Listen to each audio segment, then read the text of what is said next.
looked like I had my act together in pastoring, and that I think I was a decent pastor, and I became a decent preacher and good teacher. But I never had the bandwidth to run the mansion and all the other things that I had, New Beginnings, with Mother's Home and a thrift store, and to also win souls. And he was the soul winner that helped us grow our church to the largest UPC church in North Mississippi.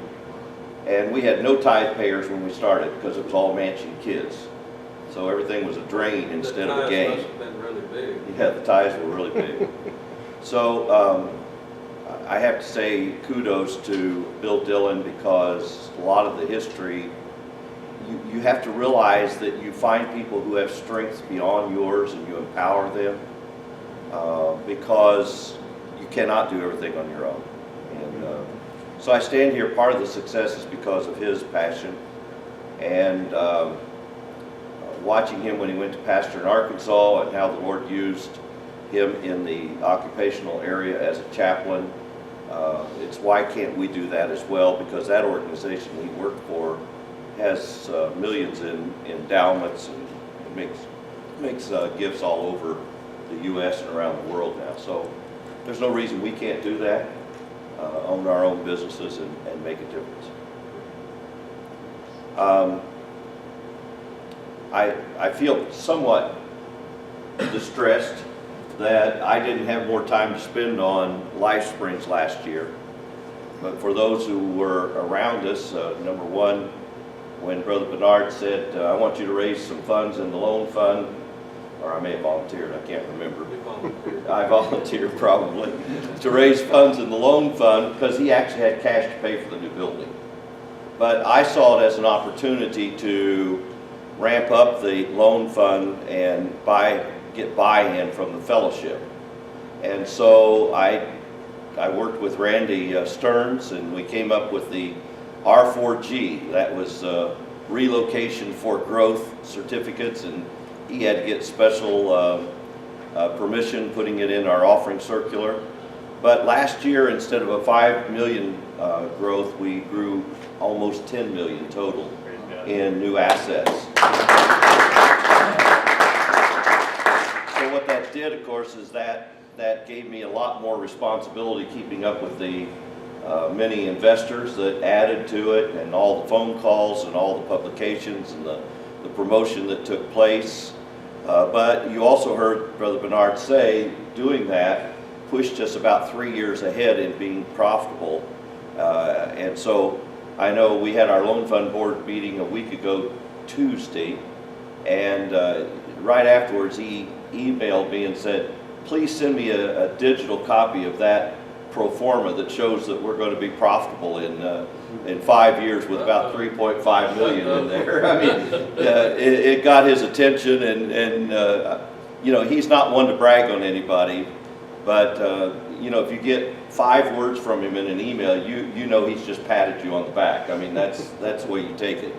And so along with that, a little over a year and a half ago, when Phillip and I were together for something, and I really reached out to him because I felt like I needed a younger person who had marketing skills to help me reach the younger generation.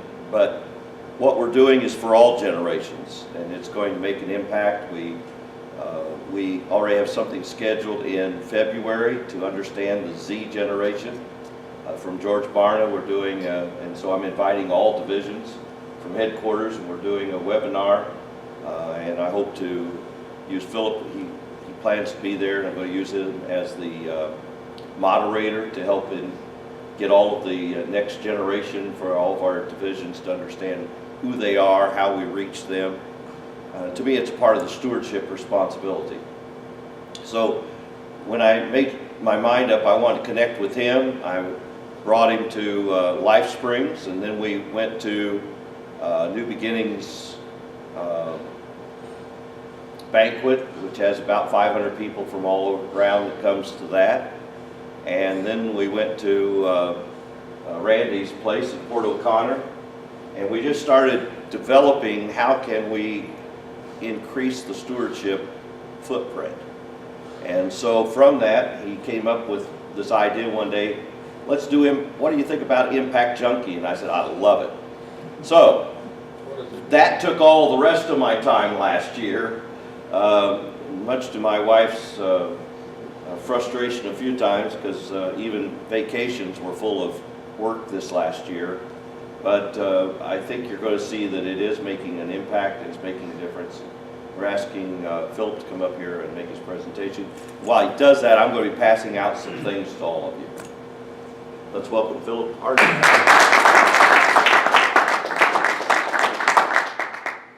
He's tall and I'm short. Hey everybody. Phillip, I can't believe he didn't reach out to me to help him when he said he's looking for a number of people.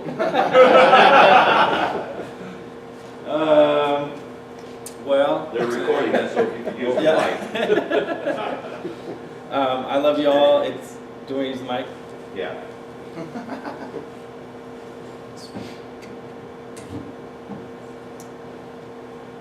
Give the clicker. Yep. All right.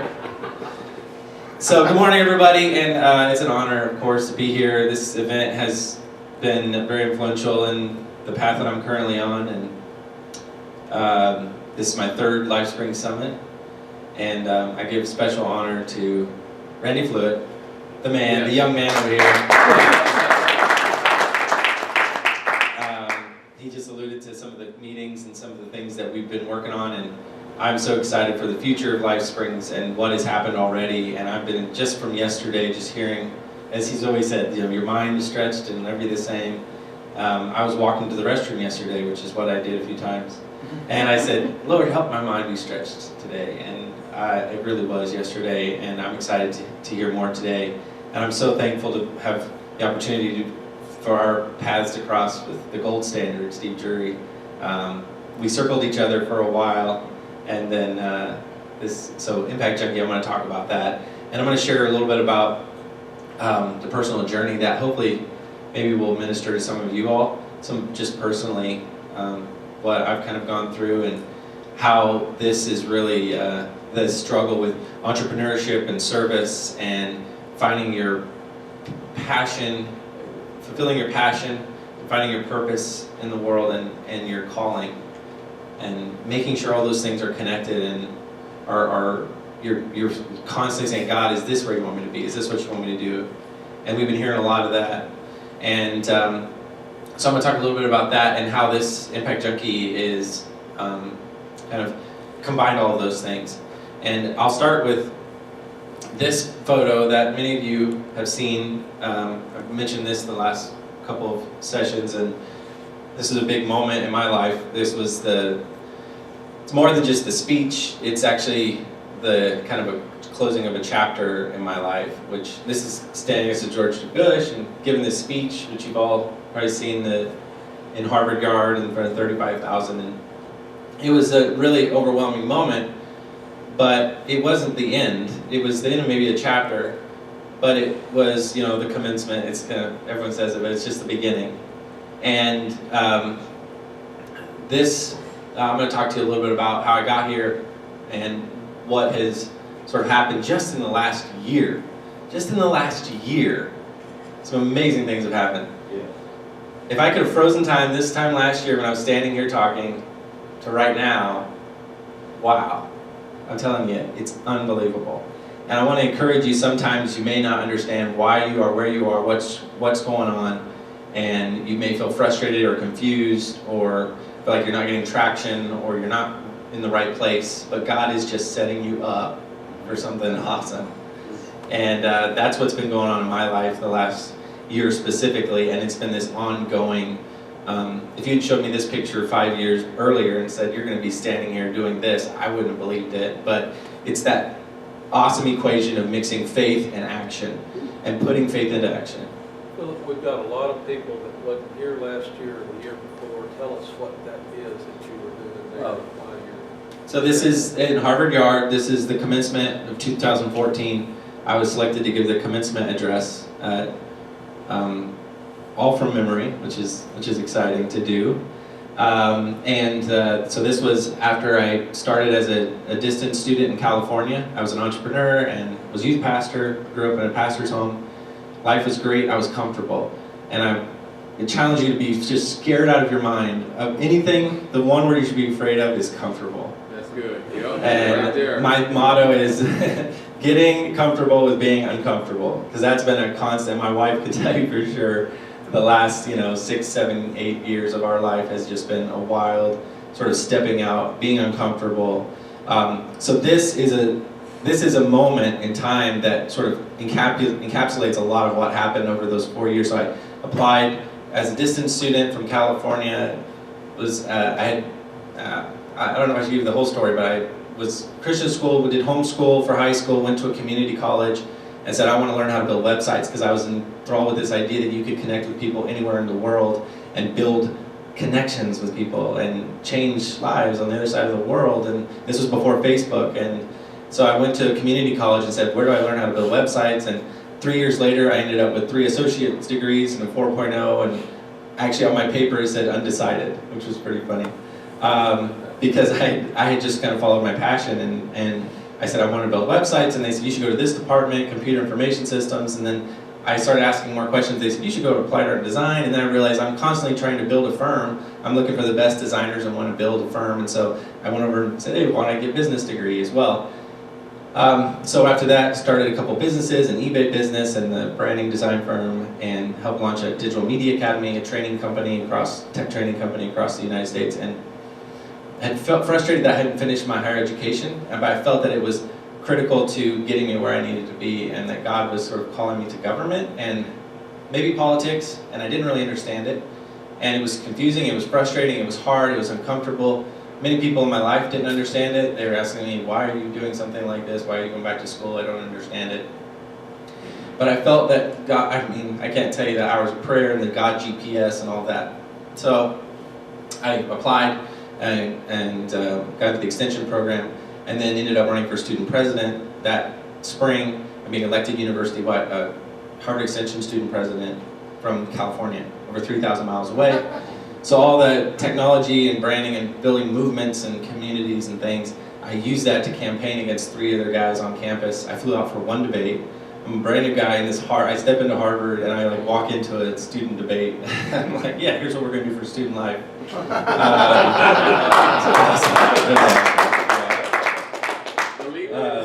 Yeah, I was talking about being uncomfortable. So that was in 2011, I think, is what it was. And so I ended up getting elected. I got the phone call in California. That started this crazy series of events.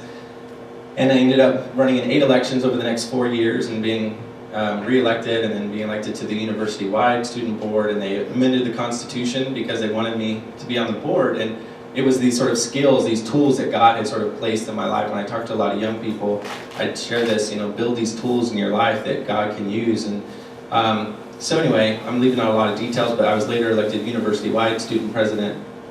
And so standing here, and I finished my undergrad and then got into the graduate school of government, focused on business and government at the Kennedy School. And then worked in Congress between my first and second year, put on a tech series for members of Congress called Connected Congress. Scared out of my mind, just walking into members of Congress' office and saying, hey, you should be part of this event. It's going to be amazing, and you should speak at it. Walking to Paul Ryan's, and just both sides, Democrat and Republican, was pretty crazy. Almost killed me, but it was fun. And it ended up being, so we ended up having over 100 offices in the House and the Senate come to this event I organized in the Capitol. And it ended up being my thesis, all the research I needed for my thesis project, which was applying fantasy football to the legislative process, which is and getting citizens engaged in their government. So that was between my first and second year. Then I was elected university-wide student president. I'm leaving out a lot of details, just so many things that God opened new doors in my life. And then, so this is this sort of moment encapsulating all these 4 years with Harvard, and this sort of stepping out my faith and being uncomfortable and not knowing. And a lot of people growing up in a pastor's home, a lot of people questioning, are you throwing away your ministry? And this is one thing that I'm just so passionate about, is that I'm here, all these things I've utilized, all the education and things to enhance my ministry. Right. Not to say, well, instead of ministry, I chose this. Right. Everybody has a ministry. Right. And if I can leave you with one thing that's a pet peeve is don't say, I gave it all up to go into the ministry. Right. Right. Please catch people when they say that, because I don't think God sees it that way. I don't believe that. That's right. He puts, Right. look at every story in the Bible, Joseph, I'm going to get off on a rabbit trail, but Go ahead. God wants to use every bit of you for the Right. kingdom of God. And I think that's why we're here, LifeSprings. God wants to use us to do ministry, not just to say, oh, we're business people, that then other people can do ministry. That's right. That's good. You need to be thinking, how can I use all my skills, my talents, my abilities, and my business, the ingenuity that God has placed inside of me uniquely that no one else can do to change lives. And that's what Impact Junkie is all about. And so I finished this speech, and I get up and stand up in front of this crowd. And if you'd showed me this and said, Phillip, when I click that button in California, they're saying, in 5 years, if God could have frozen time and showed me, you're going to be standing here, they're going to give you a microphone, all the students, all the faculty, all the families, all present. Plus, by the way, just to throw it in a little extra, we're going to put former President George H.W. Bush, Mayor Bloomberg, and Aretha Franklin, and all these people here, and they're just going to give you a microphone, and they're just going to sit and look at you. By the way, we can all look at you on the internet, right? Yeah, it's on Your YouTube. valedictorian speech still out Yeah, it there. is on there, yeah. It's on YouTube. All of you that haven't seen his valedictorian speech, it's spellbound to watch. Thank you. He couldn't have a single note on the podium. That's right. Am I saying all that? That's right, yeah. Yeah, I didn't realize I was graduating until I sat down after the speech and sort of realized, oh my word, this is happening. This is really cool. Yeah. Okay. Yeah, it goes back to reciting your thesis in Latin, or reciting your thesis to graduate in the 1600s. It goes back to that. So they have one poor soul that stands up in front of everyone and has to recite from memory the speech. And so the speech I wrote was called The Kind of Destiny, and it was actually about George Washington and how he came right there, that very spot. It's where he took command of the troops in the Revolutionary War. He came straight from Philadelphia when they elected him, and he wrote a letter to Martha, and he said, I feel a kind of destiny is compelling me to this service, and a divine hand is guiding me. And so I talked all about that, the divine hand guiding your life, and this kind of destiny that only you have to change lives in the world. And I ended this speech with these words, let's go serve the world with passion. And so 3 years, now this is cool. So it hadn't been 3 years when I stood here last time this year, or this place last year. 3 years to the exact date of giving this speech. This happened earlier this year. This is where, so I'm going on this grand stage, standing in what seems like, oh, this is so wonderful and fancy and all the pomp and circumstance. And I go from standing on this stage to standing in mud in an orphanage in Haiti building a water well. And I didn't realize till later that night that this was 3 years to the exact date that I gave that speech. We weren't thinking about it when we planned the trip. I didn't even think about it. That night when we got back, I got on the internet, on Wi-Fi, and my family had texted me, and they're like, 3 years ago today, we were watching your speech. And I was like, wow, God, that's so cool. That was just one of those little, God, hey, just by the way, I'm with you. Don't worry about it.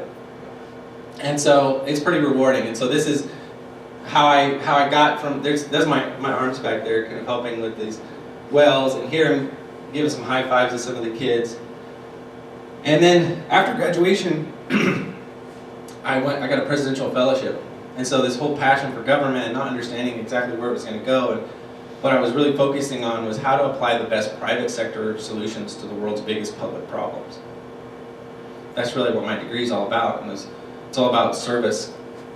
And so I'm standing here, and this is in the Pentagon. I shouldn't say where this is, because I might get arrested, but this is called the tank. This is one of the most highly secured building offices in the country. This is where the Joint Chiefs of Staff meet with the President, and there's this lined room. It's this amazing place. So I'm finding myself walking through the Pentagon, helping stand up a startup for the Secretary of Defense. Standing in the Secretary of Defense office, looking at the news and watching, thinking the decisions are being made on the other side of this wall that are affecting those lives. I found myself working all across government in different agencies, working on government modernization and improving the technology and ways of working and better serving citizens. I found myself here. So how did I get from here to here? Sitting in this concrete orphanage in Haiti, or from here in the press briefing room in the White House, doing a selfie. And this is probably one of my favorite. This is the first time I've ever shown this to anyone. This is me nonchalantly taking a selfie in the Roosevelt room in the West Wing. Very seriously paying attention. So this I wanted to capture this moment. It's like, wow, God, this is so cool. Like, to find myself in these positions, in these places. To taking a selfie on the mountainside of Haiti, after being on the top of this mountain where this church was, it didn't have any roof, and making people smile out there, and taking selfies with, like this, orphans, and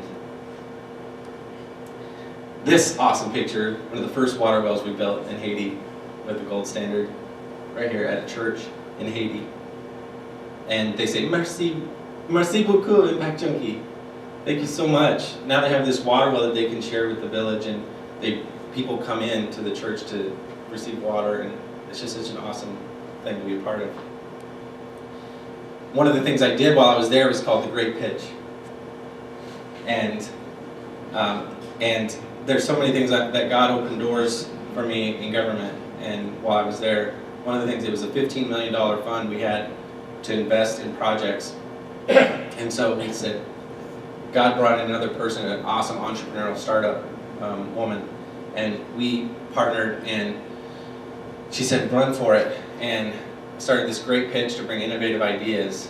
And so how do I go from running this and bringing in folks from the White House and top executives across government and private sector, and we're attracting in Google and Facebook and Amazon people to come work in government, to actually doing this year. Since I spoke last time this year, doing a great pitch in Lucas Oil Stadium in front of 34,000 people Friday night at Youth Congress, standing on that stage. To having young people pitch their business ideas that not only make money, but also make an impact in the world and change lives. So this has been a little bit of the whirlwind of what has happened for me just in the last year. It's been unbelievable. And I just want to, leave with you all that you go through these moments in your life where you're saying, God, is this where you want me to be? Is this what you want me to do? And this time last year, I was in this big crossroads of decision, huge. And I have opportunities to be in the new administration, to work and do cool things, and to lead major initiatives in massive government departments. And it's been really a tough struggle between God, my will, or your will. Not my will, but your will be done. Have your way with my life. And really seeking that out. And ultimately what it comes down to is this BHAG, what we call the big, hairy, audacious goal of just hearing well done. And we talk a lot about Matthew 25, and where Jesus gave us the 1-2 punch. And he said, the parable of the talents. And he's like, I'm going to give you a bunch of stuff. I'm going to come back and see what you did with it. And the ones who did something with it, well done. The other ones, get out of here. It's like I never knew you. Then he hit us with the second punch, which is the parable of the sheep and the goats. And he said, to the least of these, I was hungry, I was thirsty, I was in need. You weren't doing it unto them, you're doing it to me. And according to Matthew, these are the last two parables that Jesus gave before the crucifixion. So I think it's pretty important. Like, he gave us these for a pretty important reason. At the very least, Matthew thought Jesus wanted us to know this in a certain order. So, hey, this is really important. When I come back, I'm going to see how you did. The other ones were cast into outer darkness. The other ones, enter the joy of the Lord, prepared for you from the foundation of the world. So I use this analogy of a video game, sort of, and I'm not going to go into it, but at the end of life, when you get your game, your rounds done, and you have this opportunity to be reborn, you get superpowers along the way, your character. This character that you can control. This isn't really you. This is just a character that you're controlling in this thing called life, in this space-time continuum that God set up. And you get to the end and he's gonna pull up a screen, it's gonna be like the ESPN highlights. Dun-dun-dun, dun-dun-dun. It's like, let's replay. What did you do? This moment right here, we'll be able to rewind and watch it. That's pretty crazy. So I had some opportunity to think about these kind of things and what am I doing with my life? And all these things that I have a note in my personal journal writing to myself thinking, I said, Phillip, I'm riding on a train into Washington, D.C., and I feel like I'm in a rat race. I feel like all these poor individuals going to exchange their time for something, and I feel like change is coming. I wrote that this summer, a year ago, before coming here. So all these things are going on in my mind, and this is a video that encapsulates a bit of what Impact Junkie is. I'm going to get into it.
Cool?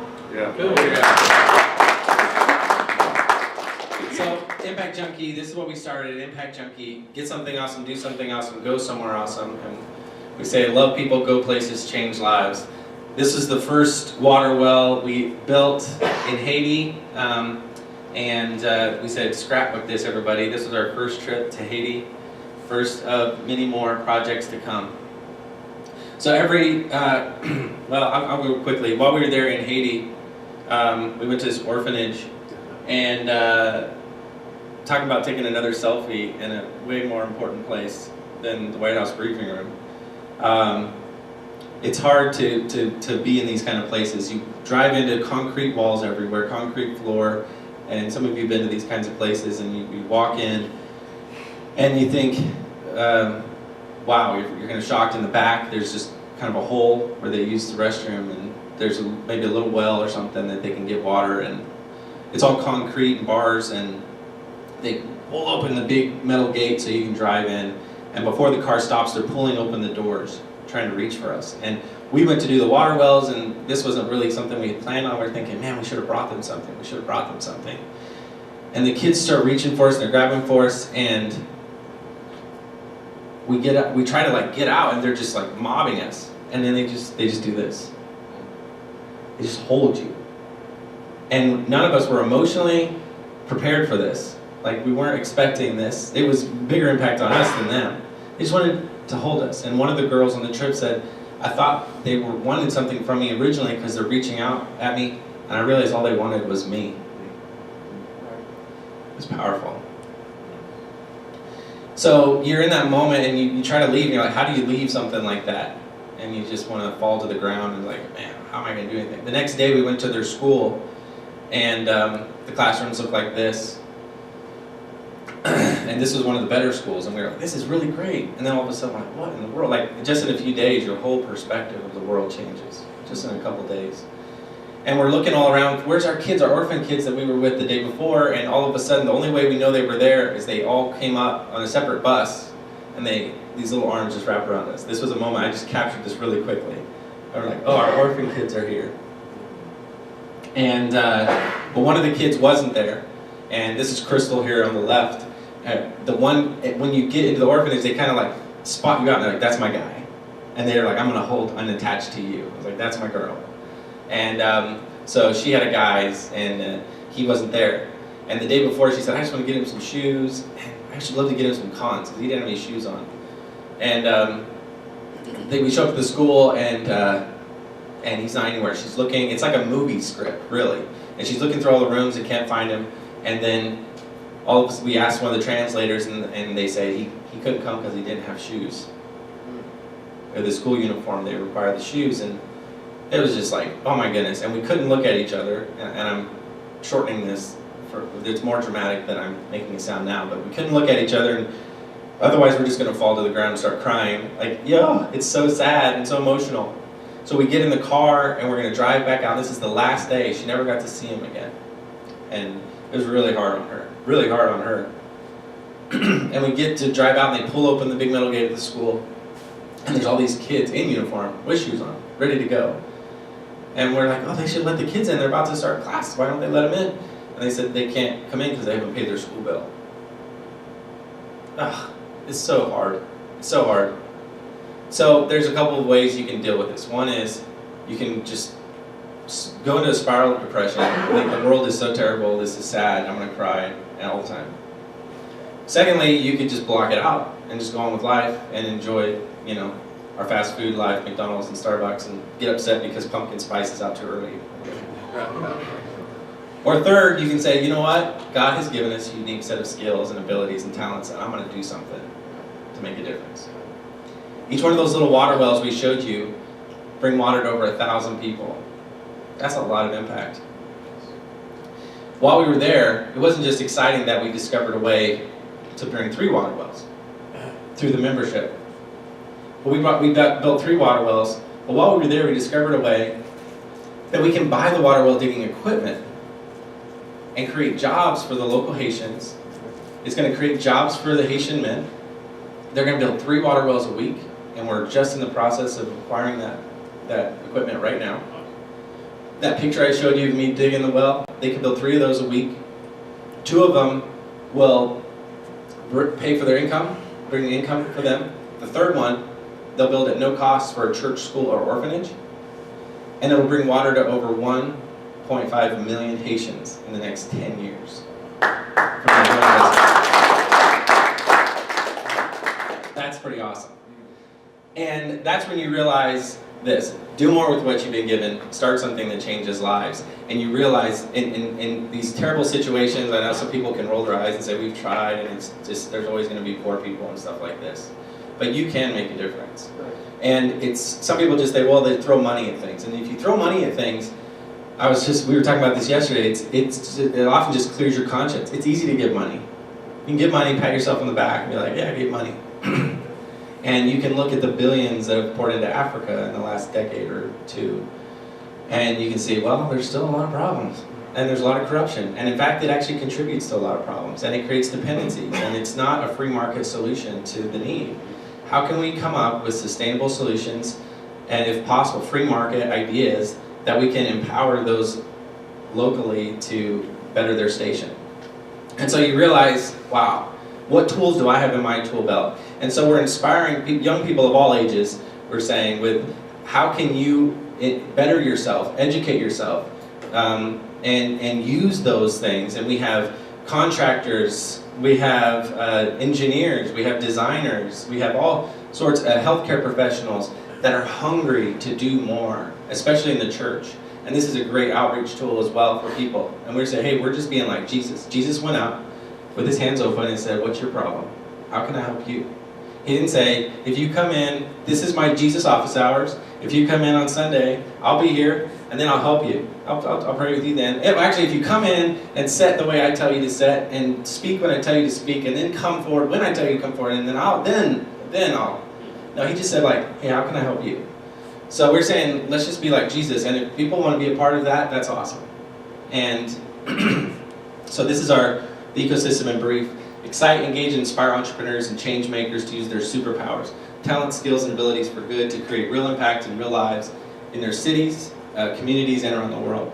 We believe we have this God-given mandate to go places, love people, and be proper stewards of our abilities, Matthew 25, to serve the world, and bring along as many people as we can. Our ultimate BHAG is to hear well done.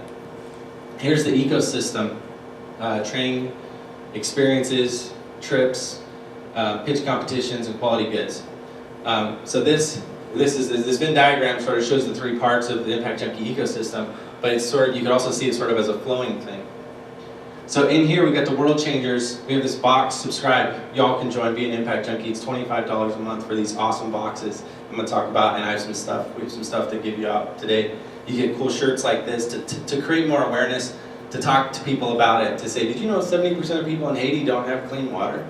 You wear this shirt, I'll tell you, you'll strike up so many conversations. It's unbelievable. People are like, what does that mean, that shirt turned into water? So every month is a different kind of shirt. The Clean Sanitation Project in Belize, we're going to do, you don't know squat. but we're just using that as a hashtag. So some people might get offended. So it's a fun thing like that. We want to start up conversations, get people like intrigued, and then once they get aware of the problems, and then for $25 a month, you're part of these actual solutions. Then you say, okay, once you get there, then we'll help you launch your own venture that changes lives. And so that's where the great pitch. We've got this Impact Junkie Angels group that we'd love for y'all to get involved in. And then we're connecting with impact organizations. We have missionaries, we have global missions, and we have a request form that all missionaries can fill out. And they're just excited about this. There's so many needs. I'll talk about some of the things we're working on. So anyway, that's just the overview of sort of the ecosystem. And this idea is you can be in here and pay the $25 a month, and you're getting something awesome.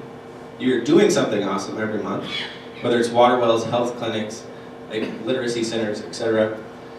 And then you can go somewhere awesome, and we have organized trips to go do something awesome. So you can stay in there and just be there, or you can say, I want to do more. And I'm talking to young people. I'm also Hyphen USA Regional Director, and I'm talking to young people all over the country, and they're hungry to do more. I'm talking to a young man. What do you do? Where do you education and stuff like that? He's an engineer, like an amazing engineer, and he's an usher in his church. And that's not bad. It's great. He's serving.